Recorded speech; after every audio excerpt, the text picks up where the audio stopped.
यावेळची मोठी बातमी येते आहे। बजरंग सोनवणे यांनी केलेल्या मागणीला यश आलंय आणि मसाजोगचे सरपंच यांच्या हत्येप्रकरणी सीआयडी कडे तपास देण्यात आलेला आहे। सीआयडी आता या प्रकरणाची सखोल चौकशी करणार आहे आणि सविस्तर माहिती लवकरच समोर येणार आहे। नमस्कार मंडळी, स्वागत आहे आपलं ट्रेंड मराठी या लोकप्रिय चॅनल मध्ये। बीडमधील सरपंच संतोष देशमुख यांच्या हत्येप्रकरणी मोठी बातमी समोर आली आहे। या हत्या प्रकरणाचा तपास आता सीआयडी कडे वर्ग करण्यात आलेला आहे। सीआयडी या प्रकरणाची चौकशी करणार असल्याचं आता कळत आहे। बीडमधील सरपंच संतोष देशमुख यांच्या हत्येनंतर संपूर्ण जिल्ह्यातच नाही तर राज्यभरात एकच पडसाद उमटल्याचे पाहायला मिळाले। दरम्यान सरपंच देशमुख यांच्या हत्येच्या घटनेनंतर पोलिसांच्या तपासावर सुद्धा प्रश्नचिन्ह निर्माण केलं होतं। बीडचे खासदार बजरंग सोनवणे आणि अनेक लोकप्रतिनिधी आता तपास सीआयडी कडे वर्ग करावा अशी मागणी त्यांनी केली होती आणि अशातच प्रकरणाचं गांभीर्य लक्षात घेता या मागणीनुसार अखेर संतोष देशमुख यांच्या हत्या प्रकरणाचा तपास आता सीआयडी कडे वर्ग केला आहे। त्यामुळे केस पोलीस स्टेशनचे पोलीस उपनिरीक्षक राजेश पाटील यांचे निलंबन केले आहे, तर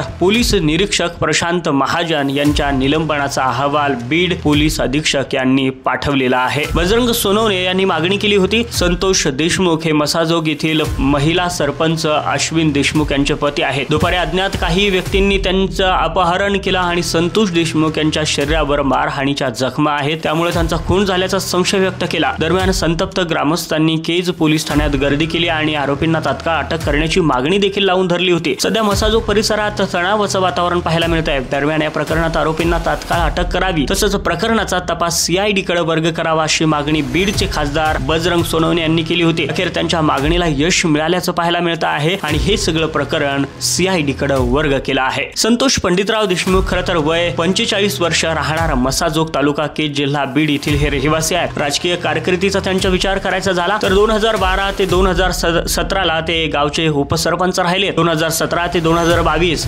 सरपंच पदावरती ते आहेत। 2022 पासून तर आजपर्यंत सरपंच पदावरती ते पाहायला मिळतात। म्हणजे 2012 पासून 22 पर्यंत गावचं सरपंच सामाजिक कार्यात ते सक्रिय असल्याचं पाहायला मिळत आहे। पंकजा मुंडे, प्रकाश सोळंके यांनी काय मागणी केली आहे तर बीड येथील सरपंच संतोष देशमुख यांच्या हत्येनंतर राष्ट्रवादी अजित पवार गटाचे आमदार प्रकाश सोळंके यांनी मृत सरपंच देशमुख यांच्या कुटुंबियांची भेट घेऊन सांत्वन केलं। बीड जिल्ह्यातील मसाजोग गावचे सरपंच संतोष देशमुख यांचे अपहरण करून त्यांच्या हत्या करण्यात आली आणि या प्रकरणाचे पडसाद जिल्हाभर पाहायला मिळाले। ही घटना घडल्यानंतर नुकतेच आमदार प्रकाश सोळंके यांनी जिल्ह्यातील कायदा आणि सुव्यवस्थेबाबत चिंता व्यक्त केली। काही राक्षसी प्रवृत्तीचे लोक जिल्ह्यात दहशत निर्माण करत आहेत आणि सरपंच देशमुख यांच्या हत्या प्रकरणात स्थानिक पोलिसांना तपास न देता एसआयटी स्थापन करा अशी मागणी प्रकाश सोळंके यांनी केली होती। मसाजोग येथील सरपंचाचा खून आणि परळीत तरुण व्यापाराचे झालेले अपहरण हा प्रकार अतिशय गांभीर्य असून दोन्ही घटनांचा तपास विशेष यंत्रणेद्वारे व्हावा अशी मागणी भाजपच्या राष्ट्रीय सचिव आमदार पंकजाताई मुंडे यांनी केली आहे। जिल्ह्यात घडणाऱ्या घटनांविषयी आमदार पंकजाताईंनी चिंता व्यक्त केली असून याविषयी मुख्यमंत्री देवेंद्र फडणवीस यांच्याशी स्वतः चर्चा करणार असल्याचं सुद्धा त्यांनी सांगितलं आहे। पंकजाताईंनी सुद्धा या प्रकरणाची मागणी केली आहे। सीआयडी कडे हे प्रकरण वर्ग करावं आणि बजरंग सोनवणे यांनी ही मागणी केली होती। प्रकाश सोळंके यांनी सुद्धा ही मागणी केली होती आणि या सगळ्या गोष्टीला धरून आता हे प्रकरण सीआयडी कडे वर्ग केलं आहे। सीआयडीच्या संशोधनातून नेमक्या काय गोष्टी बाहेर येतात ते पाहणं महत्त्वाचं आहे। मंडळी, वेळोवेळी अपडेट आम्ही तुमच्यापर्यंत देण्याचं काम करणार आहोत, त्यासाठी आपल्या ट्रेंड मराठीला सबस्क्राईब करून ठेवा।